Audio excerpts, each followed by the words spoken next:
Tout ça pour dire que, oui, et donc cet enfant, petit à petit, on commence à créer un lien, petit à petit, au final, et moi, petit à petit, le compte transfert, il devient de plus en plus négatif pour moi, et vraiment, je me sens de plus en plus déprimé en le voyant.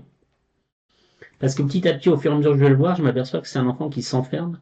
Il arrive et au fur et à mesure, la chambre a changé, c'est-à-dire ils ont une chambre d'une certaine taille hein, pour pouvoir mettre deux lits.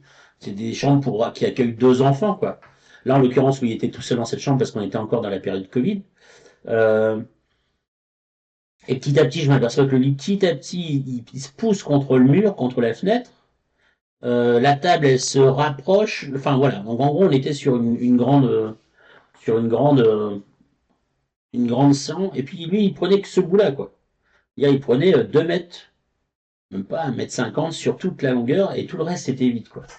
C'est-à-dire que s'il s'enfermait, les persiennes restaient constamment fermées, et petit à petit, moi, j'avais le sentiment un peu bizarre d'oppression qui fait que petit à petit, je sentais ce côté enfermement de ce gamin. De toute façon, il n'y a personne qui avait possibilité de l'aider.